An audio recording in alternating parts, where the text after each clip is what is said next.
ओम शांति। 11 अप्रैल 2024। बाबा के महावाक्य। मीठे बच्चे, यह बना बनाया नाटक है। इस नाटक से एक भी आत्मा छूट नहीं सकती। मोक्ष किसी को मिल नहीं सकता। प्रश्न। ऊंचे ते ऊंचा पतित पावन बाप भोलानाथ कैसे है? उत्तर। तुम बच्चे उन्हें चावल मुट्ठी दे महल ले लेते हो, इसलिए ही बाप को भोलानाथ कहा जाता है। तुम कहते हो शिव बाबा हमारा बेटा है।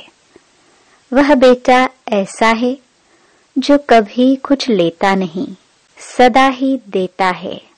भक्ति में कहते हैं जो जैसा कर्म करता है वैसा फल पाता है, परंतु भक्ति में तो अल्पकाल का मिलता। ज्ञान में समझ से करते, इसलिए सदा काल का मिलता है। ओम शांति। रूहानी बच्चों से रूहानी बाप रूह रिहान कर रहे हैं। वह ऐसे कहेंगे, रूहानी बाप बच्चों को राजयोग सिखला रहे हैं। तुम आए हो बेहद के बाप से राजयोग सीखने, इसलिए बुद्धि चली जानी चाहिए बाप की तरफ। यह है परमात्म ज्ञान आत्माओं के प्रति। भगवानुवाच सालिग्रामों प्रति। आत्माओं को ही सुनना है, इसलिए आत्म अभिमानी बनना है। आगे तुम देह अभिमानी थे। इस पुरुषोत्तम संगम युग पर ही बाप आकर तुम बच्चों को आत्म अभिमानी बनाते हैं। आत्म अभिमानी और देह अभिमानी का फर्क तुम समझ गए हो। बाप ने ही समझाया है, आत्मा ही शरीर से पाठ बजाती है। पढ़ती आत्मा है, शरीर नहीं। परंतु देह अभिमान होने के कारण समझते हैं फलाना पढ़ाते हैं। तुम बच्चों को जो पढ़ाने वाला है वह है निराकार। उनका नाम है शिव। शिव बाबा को अपना शरीर नहीं होता और सब कहेंगे मेरा शरीर। यह किसने कहा? आत्मा ने। यह मेरा शरीर है। बाकी वह सब हैं जिस्मानी पढ़ाइयाँ। अनेक प्रकार की उसमें सब्जेक्ट होती हैं। बीए आदि कितने नाम हैं? इसमें एक ही नाम है। पढ़ाई भी एक ही पढ़ाते हैं। एक ही बाप आकर पढ़ाते हैं, तो बाप को ही याद करना पड़े।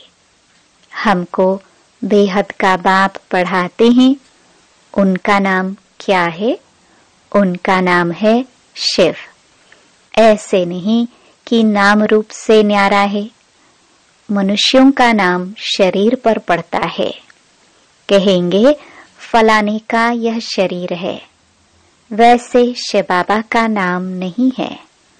मनुष्यों के नाम शरीर पर है।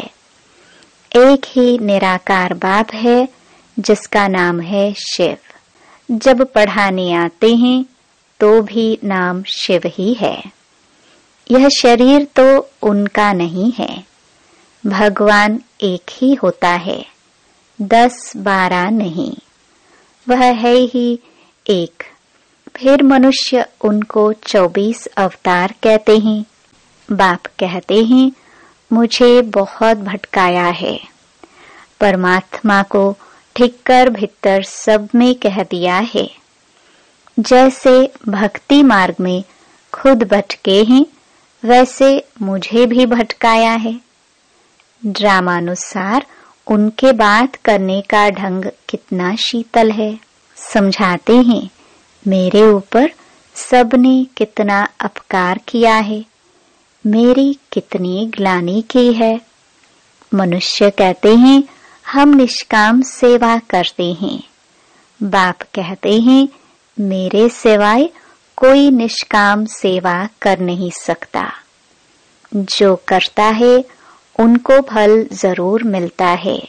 अभी तुमको फल मिल रहा है। गायन है कि भक्ति का फल भगवान देंगे, क्योंकि भगवान है ज्ञान का सागर। भविष्य में आधा कल्प तुम कर्म कांड करते आए हो। अब यह ज्ञान है पढ़ाई। पढ़ाई मिलती है एक बार और एक ही बाप से। बाप पुरुषोत्तम संगम युग पर एक ही बार आकर तुमको पुरुषोत्तम बनाकर जाते हैं। यह है ज्ञान और वह है भक्ति। आधा कल्प तुम भक्ति करते थे। अब जो भक्ति नहीं करते हैं उनको वहम पड़ता है कि पता नहीं भक्ति नहीं की तब फलाना मर गया, बीमार हो गया, परंतु ऐसे है नहीं। बाप कहते हैं, बच्चे तुम पुकारते आए हो कि आप आकर पतितों को पावन बनाए, सबकी सद्गति करो। तो अब मैं आया हूँ।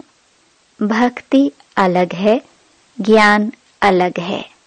भक्ति से आधा कल्प होती है रात, ज्ञान से आधा कल्प के लिए होता है दिन। राम राज्य और रावण राज्य दोनों बेहद हैं। दोनों का टाइम बराबर है। इस समय भोगी होने कारण दुनिया की वृद्धि जास्ती होती है, आयु भी कम होती है। वृद्धि जास्ती न हो उसके लिए फिर प्रबंध रचते हैं। तुम बच्चे जानते हो, इतनी बड़ी दुनिया को कम करना तो बाप का ही काम है। बाप आते ही है कम करने, पुकारते भी हैं, बाबा आकर अधर्म विनाश करो, अर्थात सृष्टि को कम करो। दुनिया तो जानती नहीं कि बाप कितना कम कर देते हैं। थोड़े मनुष्य रह जाते हैं, बाकी सब आत्माएं अपने घर चले जाती है। फिर नंबरवार पाठ बजाने आती हैं। नाटक में जितना पाठ देरी से होता है वह घर से भी देरी से आते हैं। अपना धंधा आदि पूरा कर बाद में आते हैं। नाटक वाले भी अपना धंधा करते हैं, फिर समय पर नाटक में आ जाते हैं पाठ बजाने। तुम्हारा भी ऐसे ही है। पिछाड़ी में जिनका पाठ है वह पिछाड़ी में आते हैं। जो पहले पहले शुरू के पाठधारी हैं वह सतयुग आदि में आते हैं।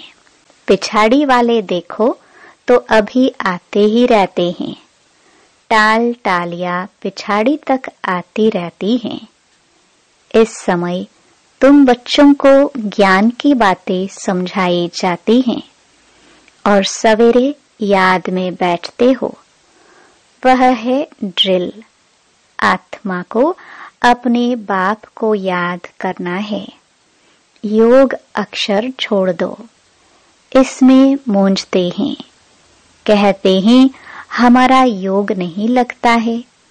बाप कहते हैं, अरे बाप को तुम याद नहीं कर सकते हो, क्या यह अच्छी बात है?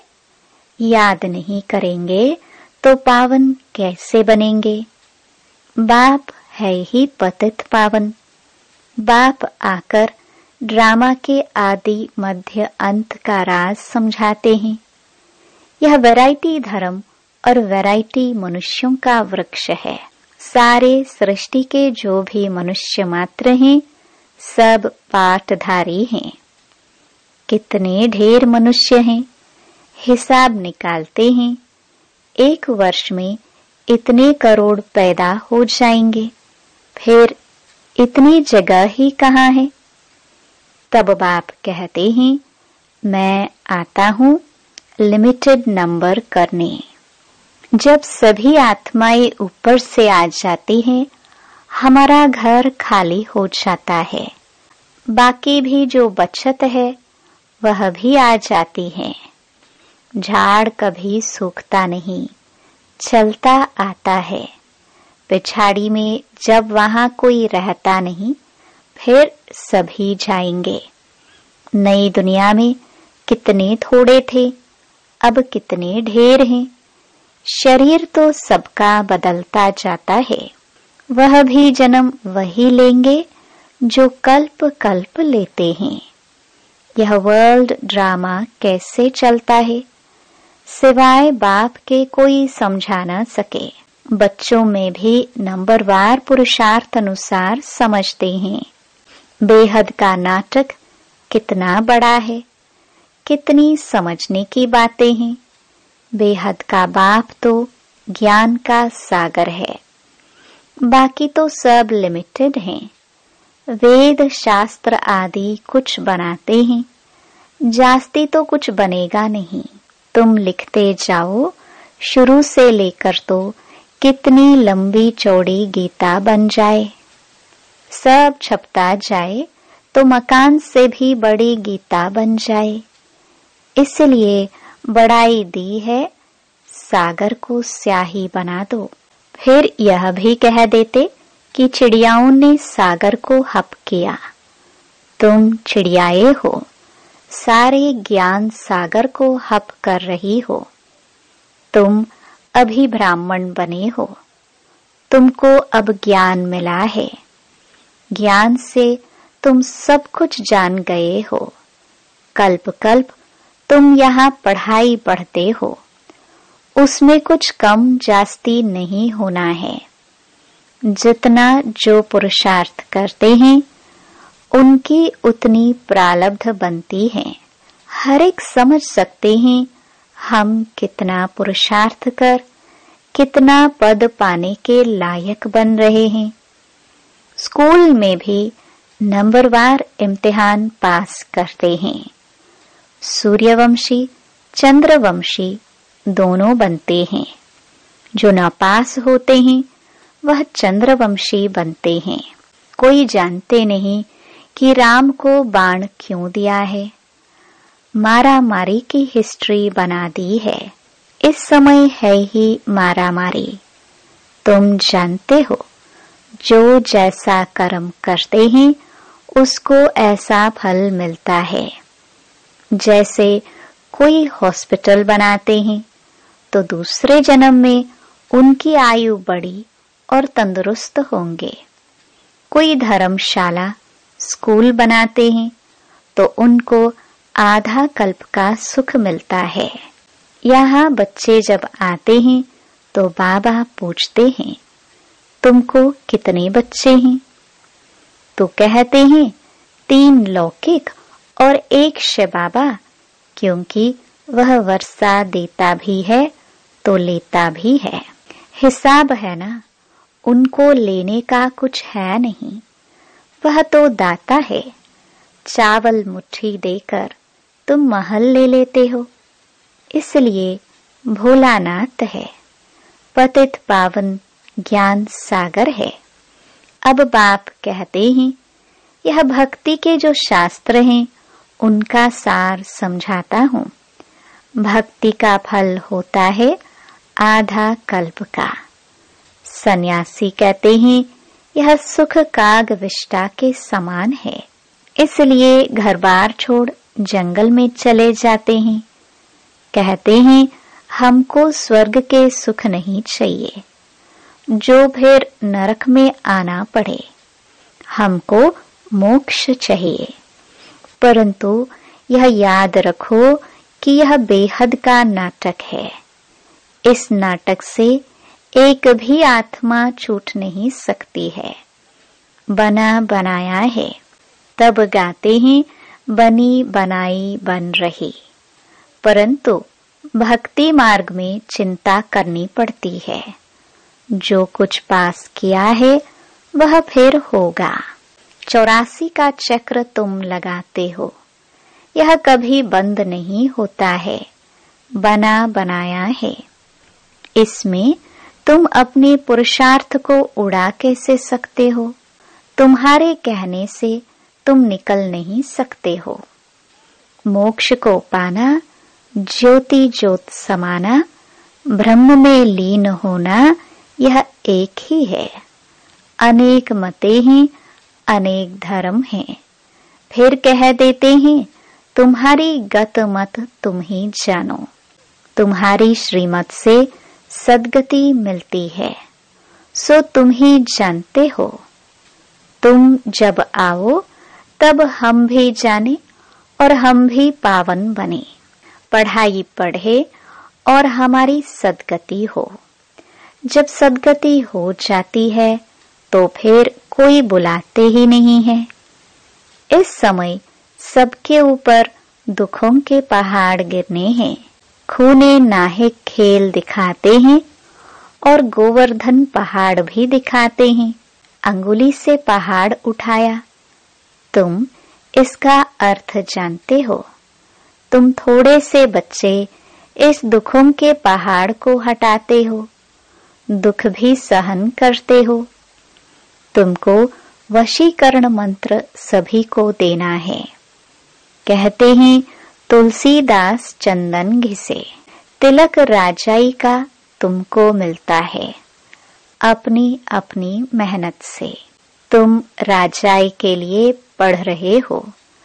राजयोग जिससे राजाई मिलती है वह पढ़ाने वाला एक ही बाप है। अब तुम घर में बैठे हो। यह दरबार नहीं है। दरबार उसको कहा जाता है जहाँ राजाए महाराजाए मिलते हैं। यह पाठशाला है। समझाया जाता है कोई ब्राह्मणी विकारी को नहीं ले आ सकती है। पतित वायुमंडल को खराब करेंगे, इसलिए अलाव नहीं करते हैं। जब पवित्र बने तब अलाव किया जाए। अभी कोई कोई को अलाव करना पड़ता है। अगर यहाँ से जाकर पतित बने तो धारणा नहीं होगी। यह हुआ अपने आप को श्रापित करना। विकार है ही रावण की मत। राम की मत छोड़ रावण की मत से विकारी बन पत्थर बन पड़ते हैं। ऐसी गरुड़ पुराण में बहुत रोचक बातें लिख दी हैं। बाप कहते हैं मनुष्य मनुष्य ही बनता है, जानवर आदि नहीं बनता। पढ़ाई में कोई अंधश्रद्धा की बात नहीं होती। तुम्हारी यह पढ़ाई है। स्टूडेंट पढ़कर पास होकर कमाते हैं। अच्छा, मीठे मीठे सिखिलदे बच्चों प्रति माता पिता बाप दादा का याद प्यार और गुड मॉर्निंग। रूहानी बाप की रूहानी बच्चों को नमस्ते। धारणा के लिए मुख्य सार। पहला, वशीकरण मंत्र सबको देना है। पढ़ाई की मेहनत से राजाई का तिलक लेना है। इन दुखों के पहाड़ को हटाने में अपनी अंगुली देनी है। दूसरा, संगम युग पर पुरुषोत्तम बनने का पुरुषार्थ करना है। बाप को याद करने की ड्रिल करनी है। बाकी योग योग कह मूंझना नहीं है।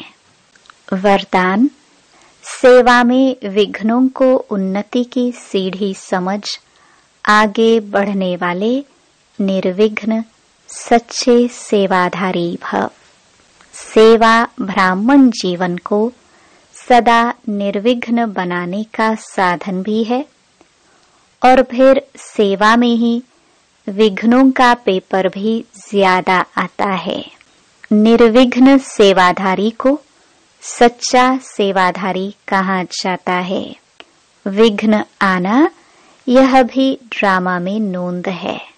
आने ही हैं और आते ही रहेंगे, क्योंकि यह विघ्न व पेपर अनुभवी बनाते हैं। इसको विघ्न न समझ अनुभव की उन्नति हो रही है। इस भाव से देखो, तो उन्नति की सीढ़ी अनुभव होगी और आगे बढ़ते रहेंगे। स्लोगन, विघ्न रूप नहीं, विघ्न विनाशक बनो। ओम शांति।